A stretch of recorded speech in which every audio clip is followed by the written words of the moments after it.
tension's definitely not eased. I think it was reading between the lines at the press conference, Sharon. You could sense that the Danish foreign minister and the Greenlandic foreign minister were happy to have managed to get their point of view across to JD Vance and Marco Rubio and to push back on the narrative that the US has been pushing in the last couple of days. Donald Trump saying that the island has been defended by dog sleds and that Greenland added another dog sled recently. Well, they pushed back against that. They also pushed back against the narrative that Donald Trump has said about Greenland being surrounded by Russian and Chinese vessels. The foreign minister said that according to Danish intelligence, the last time a Chinese ship was within Greenland's waters was over around a decade or so ago. So they were trying to push back on that narrative, but also show their red line, and that is that ultimately Greenland is not for sale. It is a semi-autonomous territory which falls under the Kingdom of Denmark, and that they were happy with the status quo and the way things are.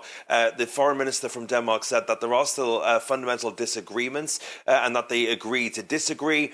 But he did say that at some points they do also share the concerns that Donald Trump has about national security around the Arctic waters. He says there's definitely a new security situation in the high north, but that the way to approach that was different and different. They had different views on that.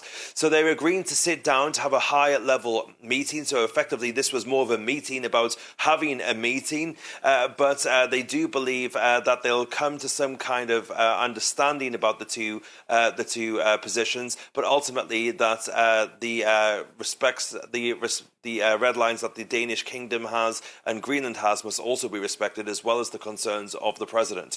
It should be noted just quickly that in the last 24 or so hours, there have been also many reports that various allies of Denmark are sending troops to Greenland to take part in an operation called Arctic Endurance, which effectively has been spurred on by this situation. That means that troops have been sent to Greenland from the Netherlands, Canada, France, Germany, Sweden is sending a couple of officers, and a source is telling me as well that the UK is also looking at sending troops to Greenland in the next couple of days.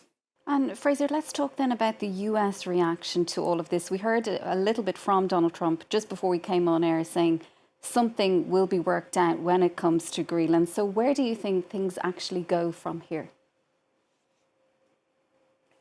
Well, I think Donald Trump is not backing down. He still sees this as a key part of his foreign policy going forward. He once again said that he is, a fan of Denmark, that they get on well, but they ultimately disagree on this. And I think you can really sum up the US position in the fact that in the same time that this meeting was going on, the official White House account posted an AI slop image which showed two dog sleds with the Greenland flag on the back of those dog sleds out of crossroads, one pointing left to the US, one pointing right to Russia and China. So that gives you some kind of idea of how seriously the White House account is taking it. Donald Trump, though, saying that he is waiting to be briefed on how that meeting went by Marco Rubio and JD Vance. That was going to be happening after the press left the Oval Office, and he thinks something will be worked out. So whether Donald Trump will ultimately blink here and then will back off on this proposition remains to be seen. Quite often, the way that people